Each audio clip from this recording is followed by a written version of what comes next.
नमस्कार दोस्तों, आप सभी का स्वागत है टेक्नोलॉजी कीड़ा चैनल में। दोस्तों, इस वीडियो में हम लोग जो है व्यू चाइल्ड के बारे में बात करेंगे कि व्यू चाइल्ड एक्चुअली में होता क्या है। ठीक है, तो सबसे पहले हम लोग एक कंपोनेंट बनाएंगे यूटिलिटी के अंदर, ताकि हम लोग आप लोगों को अच्छे तरीके से समझा सकें सेपरेटली। तो पेरेंट और चाइल्ड का जो कॉम्बिनेशन होता है वो बहुत ज्यादा अच्छा होता है। तो मैं ये मानता हूं कि मैं एक नया कंपोनेंट बनाऊंगा, फिर एक नया कंपोनेंट बनाऊंगा comp1 के नाम से। तो यहाँ पर मैं एक नया एलिमेंट बना लेता हूँ, नया कंपोनेंट, सॉरी, cd src/app यहाँ पर मैंने बनाया। अब मैं यहाँ पर बना रहा हूँ nggc, और कंपोनेंट का जो नाम है वो मैं यही रख लेता हूँ यूटिलिटी के अंदर, यूटी। यहाँ आप लोग देख सकते हैं LITY यूटिलिटी स्लैश, और यहाँ पर मैं रख लेता हूँ पेरेंट कॉम्प, और उसको मैं यहाँ पर दे देता हूँ टेस्ट, सॉरी। ओके, सो यहाँ पर मैंने जो कंपोनेंट का जो नाम है वो रखा है पेरेंट कंपोनेंट। ठीक है, और इसमें एक अलग भी कंपोनेंट मुझे बनाना पड़ेगा, इसमें एक और कंपोनेंट बनाना पड़ेगा। तो ऐप ऑलरेडी है हमारे पास, तो यहाँ पर मैं बना लेता हूँ। देखिए, वो चाइल्ड कंपोनेंट की तरह ट्रीट हम लोग करेंगे। तो nggc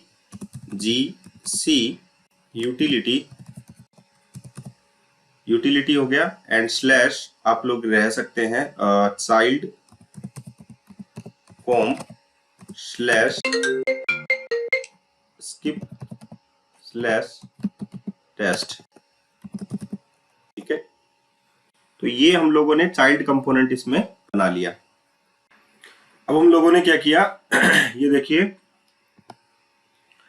हमारा जो पेरेंट कंपोनेंट है, ठीक है, ये पेरेंट कंपोनेंट है, इसकी जो HTML फाइल है इसमें हम लोग ये चाइल्ड कंपोनेंट जो है वो यूज कर लेते हैं। पहले मैं एक डिवीजन बना लेता हूं, div, और जो आईडी प्रॉपर्टी होती है, जैसे कि आप लोगों ने जावास्क्रिप्ट के अंदर देखा होगा कि हम लोग डिवीजन, हर एक चीज का, हर एक एलिमेंट का, एक प्रकार का एलिमेंट ही है, डोम का एक एलिमेंट है div, उसका एक आईडी बनाते हैं। ठीक है, हर एक एलिमेंट की एक यूनिक आईडी होती है। तो इसको मैंने जो आईडी देनी है वो मैं इसको दे देता हूं, जैसे कि ये आउटर है। ठीक है, तो मैंने इसको नाम दे दिया आउटर। ठीक है, और ये हो गया। एंड देन फाइनली मैंने इसको नाम दे दिया इनर, और ये ng कंटेंट हो गया। ng कंटेंट की जगह हम लोग जो है हमारा जो ऐप चाइल्ड कंपोनेंट है वो ले लेते हैं। तो ये देखिए, जो गिटहब का कोपायलट है वो मुझे ऑटोमेटिकली सेंस करके बता रहा है कि इसमें आप लोग ये लिख सकते हैं। हम लोगों को व्यू चाइल्ड समझना है।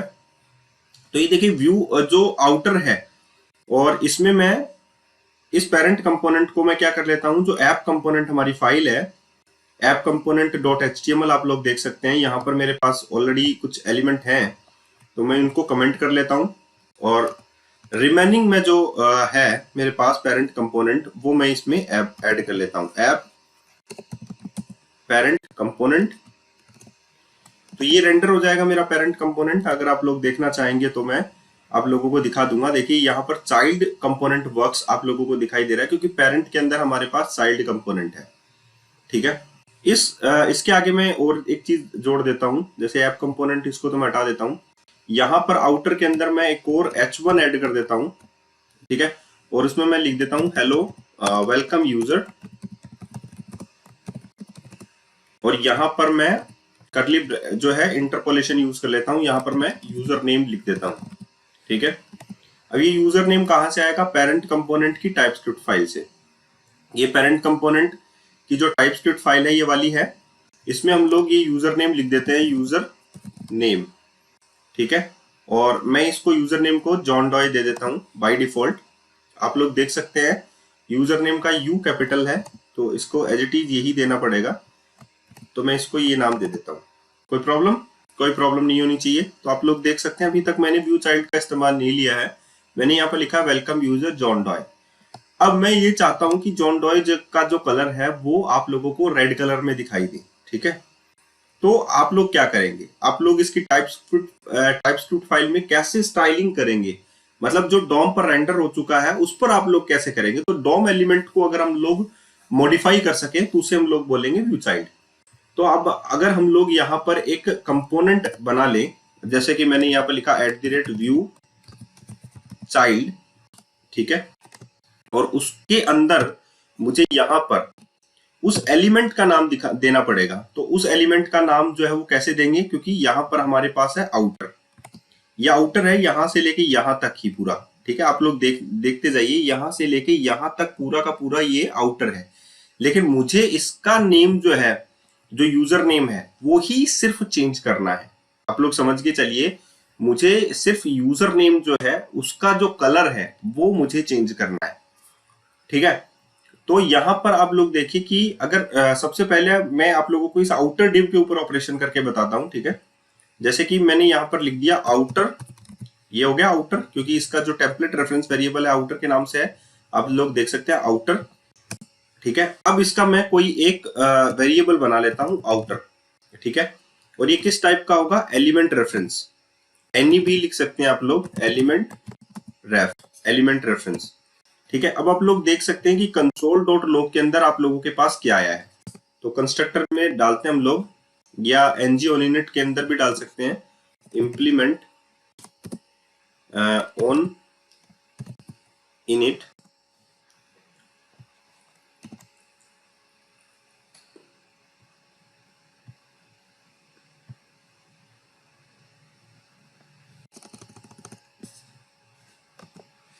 ओके। इसको हम लोग क्या कर लेते हैं, इम्प्लीमेंट कर लेते हैं, ठीक है। अब एनजीओ यूनिट जो है वो रेंडर होने की एक प्रोसेस है, ठीक है। अब मैं यहां पर क्या कर देता हूं, कंसोल डॉट लॉग, और इसमें हम लोग देख लेते हैं दिस डॉट, इसमें क्या आया है आउटर के अंदर, ठीक है। इसमें हम लोगों को सबसे पहले देखना है कि दिस डॉट आउटर के अंदर एक्चुअली में आया क्या है, ठीक है। तो आप लोग जो है व्यू इंस्पेक्ट एलिमेंट करके देखें और कंसोल पर चलते हैं। तो यहां पर आप लोग कंसोल में देखेंगे, अभी यहां पर आप लोगों के पास अनडिफाइंड आ रहा है, ठीक है। क्योंकि इसका मतलब ये होता है कि पूरी तरीके से डोम जो है वो रेंडर नहीं हुआ है, इसकी एक लाइफ साइकिल है। अगर आप लोगों ने मेरे पुराने वीडियो देखे होंगे तो मैंने लाइफ साइकिल हुक्स बता रखे थे इसके, अगर आप लोगों को ध्यान से देखना है तो आप लोग वो देख सकते हैं। उसमें क्या होता है कि एक्चुअली में एनजी ऑन इनिट जो है इनिशियलाइजेशन है, जब डॉम जो है वो रेंडर हो रहा होता है तब का। लेकिन हम लोगों को क्या करना है, जब डॉम पूरी तरीके से रेंडर हो जाए उसके बाद हम लोगों को क्या करना है, मॉडिफिकेशन करना है। सो फाइनली हम लोग यहाँ पर एनजी ऑन इनिट की जगह क्या कर लेते हैं, आफ्टर व्यू इन इनिट, ठीक है। आफ्टर व्यू इन इनिट का मतलब होता है जब डॉम पूरी तरीके से रेंडर हो चुका है उसके बाद हम लोगों को क्या करना होता है, उसमें हम लोग ये करते हैं, ठीक है। तो ये वाला कट करके हम लोग इसमें क्या डाल देते हैं, NG after view in init में डाल देते हैं। तो अभी आप लोग देखिएगा कि डोम रेंडर हो चुका है, उसके बाद में ये वैल्यू क्या दिखाता है। तो हम लोग अपने कंसोल पे चलते हैं, यहाँ पर देखिए एलिमेंट रेफरेंस आ चुका है कि इसका जो आउटपुट है एक्चुअली में ये जो है आउटर के अंदर क्या है, एक एलिमेंट रेफरेंस है, और नेटिव एलिमेंट क्या है, उसका डिवीजन है। तो अगर हम लोग यहाँ पर ये ले नेटिव एलिमेंट, यहाँ पर मैं ये लेना चाहता हूँ आफ्टर व्यू यूनिट के अंदर कि नेटिव एलिमेंट क्या रहेगा उसका। तो अब हम लोग क्या करेंगे, इस आउटर को उठाएंगे, दिस डॉट आउटर, जैसे कि हम लोग जावास्क्रिप्ट में पिक करते हैं डॉट। ये देखिए गिटहब कोपायलट ने मुझे ऑटोमेटिकली सजेस्ट कर दिया कि आप लोग ये लिखना चाहते हैं क्या। यस, मैं क्या करना चाहता हूँ, जो नेटिव एलिमेंट है, जो आउटर नेट एक प्रकार का नेटिव एलिमेंट है डिवीजन, यहाँ पर डिवीजन आ गया, उसकी जो स्टाइल है उसमें जो बैकग्राउंड कलर है वो रेड करना चाहता हूँ। तो ये ऑटोमेटिकली आप लोग देखेंगे कि इसका कलर रेड हो गया। अब मैंने ये कहा था कि मुझे जॉन डॉय को सिर्फ रेड कलर देना इंस्टेड ऑफ दिस। तो मैं क्या करूंगा, इसका एक टेम्पलेट रेफरेंस वेरिएबल बना दूंगा यहाँ पर, बस स्पैन, और यहाँ पर जो स्पैन है, अरे यार स्पैन, ये हो गया। और ये यूजर नेम जो है वो मैं कट करके इसके बीच में डाल दूंगा, और यहाँ पर मैं इसका एक टेम्पलेट रेफरेंस वेरिएबल बना दूंगा नेम स्पैन के नाम से, ठीक है। तो नेम स्पैन बना दिया। अब यहाँ पर मुझे आउटर की जगह क्या लिखना है, नेम स्पैन, ठीक है। आउटर एलिमेंट हो गया। एंड देन फाइनली आप लोग ये देख सकते हैं कि जो नेम स्पेन है वो एक प्रकार का आउटर है, ठीक है। यहाँ पर एक वेरिएबल है आउटर तो नाम, ठीक है। अगर आप लोग चेंज करना चाहते हैं तो चेंज कर सकते हैं। तो this dot native element dot style, background colour की जगह मुझे क्या करना है, सिर्फ कलर चेंज करना था उसका। तो फाइनली आप लोग जो स्पैन टैग है उसका जो कलर है वो यानी कि टेक्स्ट कलर है, आप लोग देखेंगे कि यहाँ पर उसका जो कलर है वो रेड हो चुका है, नहीं हुआ। तो उसका मतलब है कि हम लोगों ने कुछ यहाँ पर कोई मिस्टेक कर दी होगी, कुछ ना कुछ तो मिस्टेक की है। अभी हम लोग देखेंगे इसका आउटपुट, इसको भी सेव कर देते हैं। तो इसका आउटपुट आप लोग देखेंगे कि जॉन डॉय रेड कलर का हो चुका है। तो ये है कि हम लोग जैसे ये एलिमेंट रेंडर हो जाता है, उसके बाद में डोम पूरा तरीके से रेंडर हो जाता है, तो उसके बाद में आप लोगों को आफ्टर व्यू इनिशियलाइजेशन, व्यू जो है वो इनिशियलाइजेशन हो सकता है, तो उसमें हम लोग व्यू चाइल्ड की हेल्प से मॉडिफिकेशन कर सकते हैं डोम के अंदर। अभी हम लोगों को क्या करना है, जैसे कि हमारे पास पेरेंट कंपोनेंट था, अभी हम लोगों को चाइल्ड कंपोनेंट जो है वहां पर वैल्यू सेंड करनी है सपोज। तो ये चाइल्ड कंपोनेंट था, अभी आप लोगों ने देखा था कंपोनेंट कहा गया भाई चाइल्ड कंपोनेंट। अभी आप लोगों ने देखा यहाँ पर है एक चाइल्ड कंपोनेंट और उसकी इमेज ये है, ये वाला। इसकी मुझे प्रॉपर्टी चेंज करनी है सपोज। तो अगर मैंने यहाँ पर लिख दिया सपोज और मैंने ये लिख दिया यूजर नेम की जगह हम लोग लिख लेते हैं ईमेल, ठीक है। अब ये ईमेल एक्चुअली में है क्या, ईमेल जो है वो चाइल्ड कंपोनेंट के अंदर एक प्रॉपर्टी है email, it's a type of string, ठीक है। अभी आप लोग ये देख सकते हैं, ठीक है। तो अभी आप लोगों को इसका जो रिजल्ट है, जैसे कि चाइल्ड कंपोनेंट हो गया ईमेल, अभी मैं यहाँ पर दिखाऊंगा तो यहाँ पर चाइल्ड कंपोनेंट वर्क्स ही आप लोगों के पास है, यहाँ पर ईमेल जो है वो शो नहीं हो रहा है। लेकिन मुझे चाइल्ड पेरेंट कंपोनेंट से चाइल्ड कंपोनेंट की जो वैल्यू है वो चेंज करनी है सपोज, ठीक है। तो मैं यहाँ पर उसको कैसे चेंज करूंगा, ओके। सो ये तो पेरेंट कंपोनेंट से मैं जो वैल्यू है वो सेट करूंगा। तो यहाँ पर पेरेंट कंपोनेंट आप लोग देख सकते हैं और ये पेरेंट कंपोनेंट का ये वाला चाइल्ड कंपोनेंट है। तो चाइल्ड कंपोनेंट जो है वो मुझे इसमें ऐड करना पड़ेगा, जहां पर मैंने व्यू चाइल्ड लिखा है वहां पर मुझे बताना पड़ेगा कि चाइल्ड कंपोनेंट नाम से कोई चीज है, चाइल्ड कंपोनेंट, ठीक है। और उसका मैंने बता दिया कि आउटर, और ये एक प्रकार का क्या है, यहाँ पर बहुत सारे लोग जो हैं एक समझ नहीं पाते कि यहाँ पर लिखना क्या है। एलिमेंट रेफरेंस तो एक डिवीजन था जो एलिमेंट रेफरेंस था, लेकिन ये एक प्रकार का कंपोनेंट है, ठीक है। तो हम यहाँ पर चाइल्ड कंपोनेंट ही डाल देते हैं कि एक प्रकार का चाइल्ड कंपोनेंट है, ठीक है। अभी आप लोग ये चीज देखेंगे कि मैंने जब आउटर को करना है तो उसमें मैं वैल्यू डाल सकता हूं। तो यहाँ पर आप लोग देखिए आउटर डॉट, देखिए यहाँ पर ईमेल को ऑटोमेटिकली उसने सेंस कर लिया कि इसमें एक प्रॉपर्टी है ईमेल के नाम से, ठीक है, चाइल्ड कंपोनेंट। और उसमें हम लोग वैल्यू डाल सकते हैं, जैसे कि मैंने लिख दिया tarun@outlook.com, ठीक है। तो ये मैंने उसमें वैल्यू डाल दी। अब आप लोग ये देखेंगे तो आप लोगों को दिखेगा यहाँ पर नेम आ गया। तो मैंने पेरेंट से चाइल्ड के अंदर जो है रेंडर होने के बाद में वैल्यू जो है वो इसमें इनिशियलाइजेशन जो है वो कर दी, पहले का एरर होगा। चलिए अभी आप लोगों को ये पता लग गया। अभी हम लोग इसका रियल टाइम एग्जांपल जो है वो देखेंगे। रियल टाइम एग्जांपल क्या होगा, देखिए व्यू चाइल्ड का मतलब आप लोग समझ गए कि किसी भी चाइल्ड कंपोनेंट या किसी भी कंपोनेंट के अंदर की जो वैल्यू है, जो प्रॉपर्टी है, जो मेथड है, वो कॉल कर सकते हैं हम लोग व्यू चाइल्ड के तरीके से। एंड देन हम लोग कोई भी प्रॉपर्टी को भी जो है स्टाइलिंग कर सकते हैं, मॉडिफिकेशन कर सकते हैं, अल्टरेशन कर सकते हैं उसके अंदर, और एलिमेंट्स में भी हम अल्टरेशन कर सकते हैं व्यू चाइल्ड के जरिए। अभी इसका बेसिक यूज जो है हम लोगों ने अभी आप लोगों को बताया है। अभी हम लोग इसका लाइव एग्जांपल भी देखेंगे। लाइव एग्जांपल हम लोग कहाँ देखेंगे इसका, अभी ये देखिए ऐप कंपोनेंट जो फाइल है मेरी ऐप कंपोनेंट डॉट html, उसमें हम लोगों ने इसको रेंडर कर रखा है, इसकी हम लोगों को जरूरत नहीं है। एंड देन फाइनली हम लोग इसको अनकमेंट कर लेते हैं। अनकमेंट करने के बाद हम लोगों का जो आउटपुट है वो एज यूजुअल हमारा जो मूवी वाला प्रोजेक्ट है वो हम लोगों के पास शो होने लग जाएगा, ठीक है। अभी हम लोगों के पास मूवीज है, और इससे पहले वाला वीडियो अगर आप लोगों ने देखा होगा तो हम लोगों ने यहाँ पर ऑटो कंप्लीट लिस्ट जो है वो शो की थी, ठीक है, ये वाली शो की थी। देखिए यहाँ पर मैं अब इसको मॉडिफाई करूंगा और इसमें मैं टेबल व्यू दिखाऊंगा, ठीक है, मटेरियल टेबल व्यू।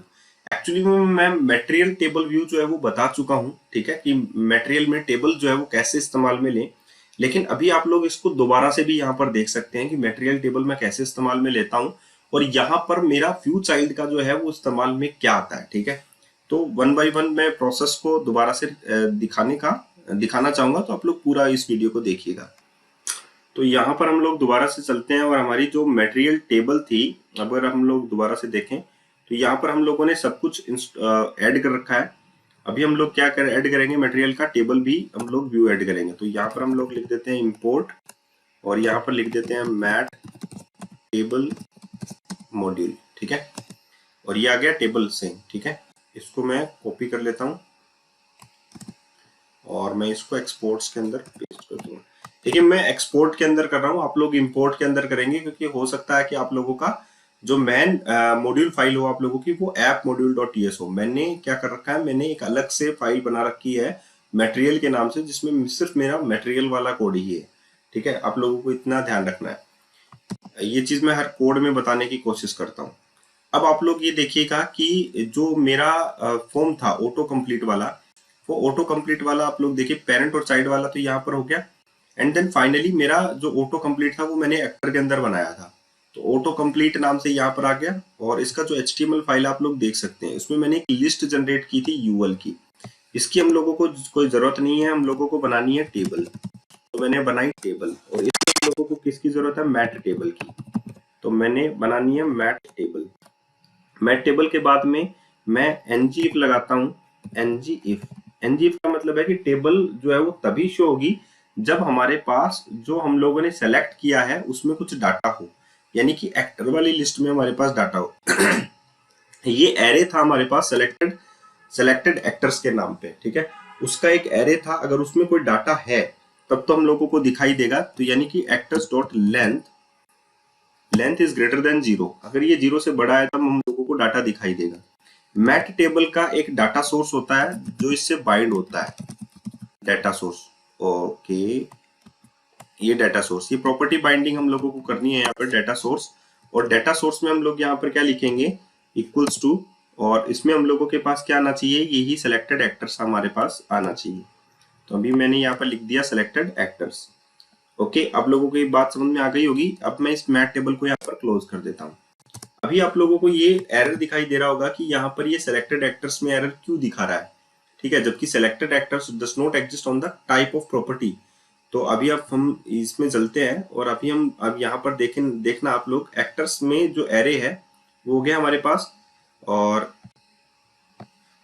ये देखिए टेम्परेरी में दिस डॉट एक्टर्स आ गया। यहाँ पर सिलेक्टेड एक्टर्स है हमारे पास, एक एरे टाइप का एक एरर है जिसमें मैं क्या डाल रहा हूँ, जितनी भी जो ऑप्शन सिलेक्टेड जो भी सिलेक्ट कर रहा हूँ वो मैं पुश कर रहा हूँ इस सिलेक्टेड एक्टर्स के अंदर। तो अगर आप लोगों ने पिछला वीडियो नहीं देखा ऑटो कंप्लीट वाला तो एक बार वो देख लीजिए, ताकि ये कोड पूरा का पूरा आप लोगों को समझ में आ जाए, ऑटो कंप्लीट वाला। ठीक है, तो यहाँ पर ये सिलेक्टेड एक्टर है, एक्चुअली में ये प्रॉपर्टी ये है। ठीक है, तो ये रिजॉल्व हो गया एरर। एंड देन फाइनली हम लोगों के पास यहाँ पर मुझे कॉलम्स बनाने हैं। कॉलम्स में सबसे पहला जो कॉलम है वो इमेज का दिखाना चाहता हूँ, और ये सारे कॉलम मैं ng कंटेनर के अंदर दिखाऊंगा। ठीक है, तो यहाँ पर मैं ng लिखता हूँ और यहाँ पर लिखता हूँ कंटेनर। ठीक है, ng कंटेनर में सबसे पहले मैं क्या डालना चाहता हूँ, मैट कॉलम डेफिनेशन। तो मैं यहाँ पर डालता हूँ मैट कॉलम डेफिनेशन, और इसमें मैं यहाँ पर डाल देता हूँ मेरी यहाँ पर जो मैंने एरे बनाया है एक्टर्स का, आप लोग देख सकते हैं एक्टर्स में मैंने यहाँ पर डाला है नेम एंड पिक्चर। तो नेम एंड पिक्चर, सबसे पहले मैं पिक्चर को डिस्प्ले करना चाहता हूँ, और इसका नाम भी मैं यही रख देता हूँ। इसका आप लोगों के एरे से कोई मतलब नहीं है, लेकिन मैं यहाँ पर पिक्चर जो है वो कॉलम का डेफिनेशन देना चाहता हूँ, कॉलम का नाम यानी डेफिनेशन देना चाहता हूँ। ठीक है, तो ये फर्स्ट हो गया। एंड देन जो कॉलम डेफिनेशन है उसमें मैं टीडी बनाना चाहता हूँ, यानी कि टेबल की सेल, मैट सेल। तो ये मैट सेल के नाम से बन गया। यहाँ पर देखिए ऑटोमेटिकली उसने सेंस कर लिया और मुझे बताया कि आप लोगों को ये लिखना है। तो ng कंटेनर के अंदर मैंने लिखा मैट कॉलम डेफिनेशन, उसका नाम मैंने लिखा पिक्चर। अब ये मुझे जो है पहला सेल बनाना है, टेबल का पहला जो रो है उसमें पहला सेल बनाना है। उस सेल का जो मैट सेल डेफिनेशन है वो मुझे लेट एक्टर यहाँ पर मैंने दिया है, क्योंकि ये सिलेक्टेड एक्टर्स है। आप लोग यहाँ पर कुछ भी लिख सकते हैं। ठीक है, तो ये कहाँ से आएगा, डाटा सोर्स में से ही आएगा, सिलेक्टेड एक्टर्स यानी कि एरे के फर्स्ट एलिमेंट से। ठीक है, और यहाँ पर मैंने लिया इमेज src, आप लोग देख सकते हैं src को बाइंड किया एक्टर डॉट पिक्चर से। ठीक है, ये बाइंड हो जाएगा। अभी मुझे इसकी स्टाइलिंग करनी पड़ेगी, तो मैं यहाँ पर दिखा रहा हूँ स्टाइल, और मैं इसकी जो विड्थ है, विड्थ को मैं यहाँ पर कर देता हूँ 32 पिक्सल। ठीक है, तो मैंने इसकी विड्थ को कितना कर दिया, 32 पिक्सल। इतनी बात समझ में आ गई आप लोगों के पास। तो यहाँ पर मैं अब टीडी को क्लोज कर देता हूँ, ये हो गया। एंड देन फाइनली मुझे इन्हीं की मैं क्या कर देता हूँ, कॉपी पेस्ट कर देता हूँ उसको 2 टाइम 3 टाइम एंड 4 टाइम। मैंने इसको 4 टाइम कॉपी पेस्ट किया है। पहले वाले में मुझे पिक्चर दिखानी थी, दूसरे वाले में मुझे नेम दिखाना है। तो मुझे इस इमेज की कोई भी जरूरत यहाँ पर नहीं है, मुझे इंटरपोलेशन के जरिए मैं यहाँ पर नेम दिखा सकता हूँ, तो मैं यहाँ पर लिखता हूँ एक्टर डॉट नेम। इतनी बात भी आप लोगों को आई होप समझ में आ गई होगी। तो एक्टर डॉट नेम से मैं नेम फाइंड आउट कर सकता हूँ। तीसरे में मुझे क्या चाहिए, यहाँ पर मुझे जो एक्टर है उसका कैरेक्टर बताना है, तो यहाँ पर मैं लिख सकता हूँ कैरेक्टर। ठीक है, अब मुझे उसका कैरेक्टर बताना है, तो एक्टर का मुझे कैरेक्टर बताना है, तो मुझे इमेज की कोई जरूरत नहीं है, और मैं यहाँ पर एक फॉर्म फील्ड लेना चाहता हूँ। ठीक है, तो यहाँ पर मैं लूंगा मैट फॉर्म फील्ड। ठीक है, और अपीयरेंस आउटलाइन। ठीक है, ये मैट फॉर्म फील्ड पूरा हो गया। इसमें मैं यहाँ पर मैट लेबल लेना चाहता हूँ, और मैट लेबल के अंदर मैं यहाँ पर मैट लेबल क्या दूंगा, उसे कैरेक्टर। ठीक है, ये बात भी आप लोगों को आई होप समझ में आ गई होगी। देखिए मैं दोबारा से आप लोगों को बता देता हूँ, यहाँ पर एनजी कंटेनर है, मैंने इसी की कॉपी पेस्ट की थी। मैट कॉलम डेफिनेशन कैरेक्टर दिया मैंने उसे, मैट सेल डेफिनेशन मैंने लेट एक्टर दे दी उसे। ठीक है, अब मैं इसमें एक फॉर्म फील्ड बनाना चाहता हूँ जिसका अपीयरेंस आउटलाइन मैंने दिया है। ठीक है, और मैट लेबल मैंने उसका क्या दिया है, कैरेक्टर। अब मैं इसमें इनपुट जो है मैट लेबल, इसके अंदर मैं क्या डालना चाहता हूँ, mat input. So input mat input placeholder character form control. अब ये फॉर्म कंट्रोल की मुझे जरूरत नहीं है, क्योंकि मेरे पास कोई रिएक्टिव फॉर्म्स यहाँ पर नहीं है। ठीक है, मेरे पास क्या है, यहाँ पर मुझे बाइंड करना पड़ेगा बनाना बॉक्स के अंदर एनजी मॉडल। ठीक है, एनजी मॉडल, ये हो गया एनजी मॉडल। अब बाइंड किससे करना है, एक्टर से। एक्टर डॉट, यहाँ पर मुझे क्या लेना पड़ेगा, एक कैरेक्टर सी। ठीक है, अब एक्टर के अंदर कैरेक्टर नाम से कोई भी प्रॉपर्टी नहीं है। ठीक है, लेकिन मुझे बाइंड करना पड़ेगा ये। ठीक है, तो यहाँ पर मैंने बाइंड कर दिया कि मॉडल से ये बाइंड हो जाएगा। एक्टर जो है वो एक्चुअली में क्या है, आप लोगों को पता है, एलिमेंट है। एंड देन फाइनली मैं यहाँ पर एक और लेना चाहता हूँ लास्ट में एक्शंस के नाम से, तो यहाँ पर आ जाएगा एक्शंस या डिलीट। ये एक्शन आ गया, लेट एक्टर आ गया, यहाँ पर कोई प्रॉब्लम नहीं है।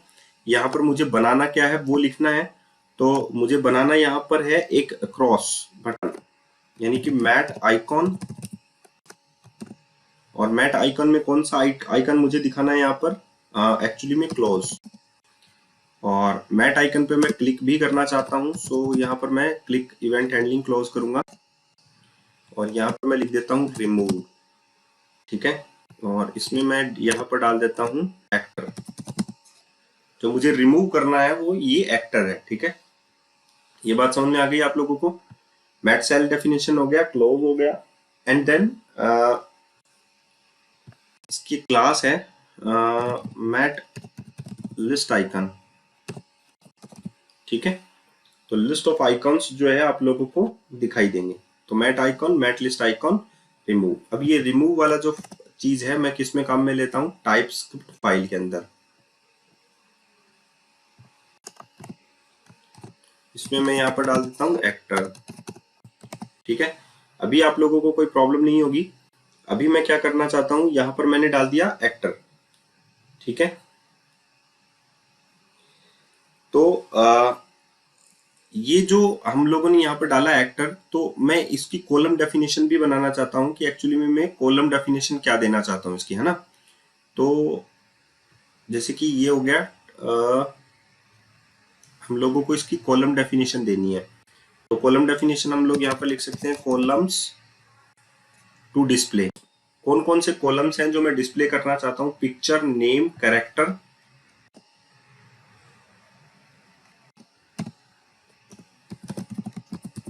कैरेक्टर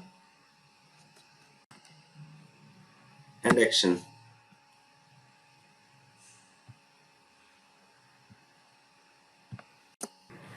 तो ये हो गया हमारे पास, तो जो डिस्प्ले करना था वो हमारे पास आ गया। अब हम लोगों को रो डिस्प्ले करनी है, तो टी आर यहाँ पर हम लोग लिखेंगे मैट रो, तो हम लोगों को डिस्प्ले करनी है।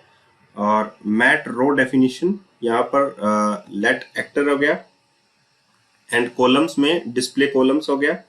कॉलम टू डिस्प्ले क्या था, डिस्प्लेड कॉलम्स, इसकी जगह हम लोगों को क्या लिखना है, column to displays, columns to display. ये वाला जो प्रॉपर्टी है हम लोगों को यहाँ पर ये डालनी है, कॉलम्स टू डिस्प्ले। ठीक है, जो टीआर है हमारी जो टेबल रोज बनेंगी उसमें कॉलम्स क्या दिखने चाहिए, कॉलम्स टू डिस्प्ले ये वाले दिखने चाहिए। और मैट रो जो है, मैट रो डेफिनेशन, इसमें हमारे पास क्या दिखनी चाहिए, जो आप लोग दिखाएंगे वो आप लोगों को दिखेगा। ठीक है, तो अभी हम लोग इसका आउटपुट देखते हैं। ये देखिए इस प्रकार का आउटपुट आप लोगों को नजर आएगा। यहाँ पर आप लोगों के पास इमेज है रोबोट, और यहाँ पर कोई आइकॉन जो है वो आप लोगों को डिस्प्ले नहीं हुआ है।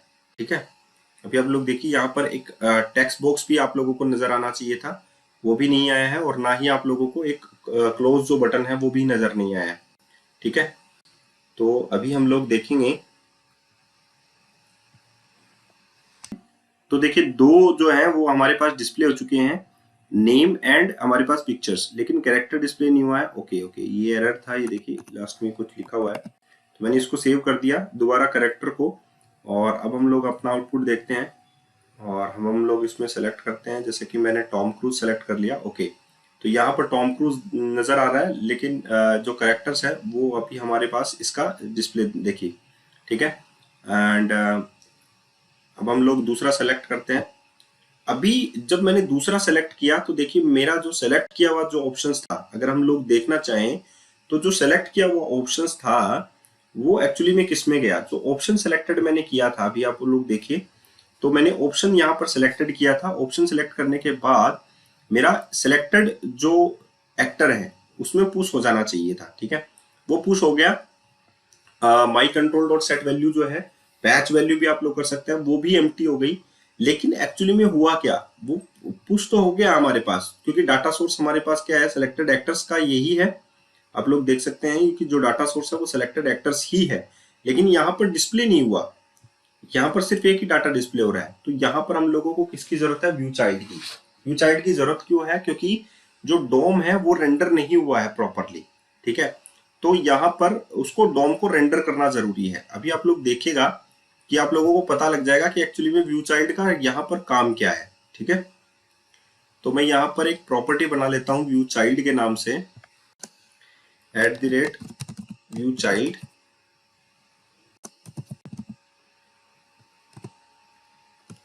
और यहाँ पर आप लोग देख सकते हैं मैंने यहाँ पर नाम लिख दिया है autocomplete, mat autocomplete. ठीक है, एक्चुअली में मुझे रेंडर किसको करना है, इस मैट टेबल को रेंडर करना है। ठीक है, दोबारा से मुझे क्या करना है, इस मैट टेबल को रेंडर करना है। जो मैंने यहाँ पर ली है टेबल, और एक किस टाइप की है, मैट टेबल टाइप की। ठीक है, तो मुझे इसको रेंडर करना है। ठीक है, इस बात को आप लोगों को फोकस करना होगा। जिस चीज को हम लोग रेंडर करना चाहते हैं, दोबारा यूज करना चाहते हैं, मॉडिफिकेशन करना चाहते हैं, उसी को हम लोग यहाँ पर लिखेंगे, चाहे वो कंपोनेंट ही क्यों ना हो। तो हम लोग यहाँ पर करना चाहते हैं मैट टेबल को। व्यू चाइल्ड जो है मैंने यहाँ पर इस्तेमाल में लिया है व्यू चाइल्ड। ठीक है, इसको हम लोग इंपोर्ट कर देते हैं, अपडेट इंपोर्ट। ओके, तो यहाँ पर आ गया view child mat table, autocomplete नाम है, तो ये तो थोड़ा सा अटपटा लगेगा। टेबल लिख दिया मैंने, और टेबल किस टाइप की होनी चाहिए आप लोगों की, मैट टेबल। मैट टेबल यहाँ पर हो गया, mat table of type any. ठीक है, मैट टेबल किस टाइप की है ये भी बताना पड़ेगा, तो हम लोगों ने बता दिया कि ये एनी टाइप की है। तो अभी हम लोग देखेगा कि जब मैं इसमें से कोई भी ऑप्शन जो है वो सेलेक्ट करता हूं, तो यहाँ पर मैंने ऑप्शन सेलेक्ट किया तो वैल्यू तो डल गई थी, लेकिन रेंडर प्रॉपरली नहीं हो पाई थी, है ना। तो यहाँ पर मैं यहाँ पर लिखूंगा if this dot table, if this table is not equals to undefined, undefined नहीं होनी चाहिए। अगर वो अनडिफाइंड नहीं है तो टेबल को क्या कर दिया जाए, रेंडर रोज, जो रोज है उसकी उसे रेंडर कर दिया जाए, जो रेंडर रोज है वो एग्जीक्यूट हो जाए। तो अभी आप लोग देखिएगा कि जैसे ही मैंने यहाँ पर ये लिखा व्यू साइड के अंदर, तो ये हो चुका था, उसमें पुश तो हो चुका था आप लोगों के एरे के अंदर, लेकिन रोज जो है वो दोबारा से रेंडर नहीं हुई। तो मैंने अभी यहाँ पर टॉम क्रूज वाला ही डाला, दोबारा मैं बैड पिट डालता हूँ, तो ये देखिए बैड पिट भी आप लोगों के पास हो गया है। क्यों, क्योंकि जब भी यहाँ पर भी कोई सिलेक्शन चेंज होता है तो दोबारा से रो टेबल की जो रोज हैं वो रेंडर हो जाती हैं। ठीक है, ब्राउजर के अंदर रेंडर हो जाती है। तो व्यू चाइल्ड का इस्तेमाल आप लोगों ने देखा कि रन टाइम के ऊपर मैंने व्यू चाइल्ड का इस्तेमाल कैसे किया है। ठीक है, यहाँ पर देखिए व्यू चाइल्ड है, मैप टेबल को मैंने यूज किया। मैप टेबल का एक अगर आप लोग तो दोस्तों आप लोगों को एक कैसा लगा वीडियो मुझे जरूर बताइएगा। व्यू चाइल्ड के बारे में है, आप लोगों को टेबल का भी मैंने बता दिया है कैसे आप लोगों को दिखाना है। ऑटो कंप्लीट लिस्ट में मैंने टेबल बना दी है, वो भी आप लोगों को बता दिया है। तो कैसा लगा जरूर बताइएगा। आई होप आप लोगों को मजा आया होगा। तो प्लीज चैनल को जरूर सब्सक्राइब कीजिए, लाइक कीजिए वीडियोस को, जहां तक शेयर करना चाहते हैं वहां तक शेयर कीजिए। धन्यवाद।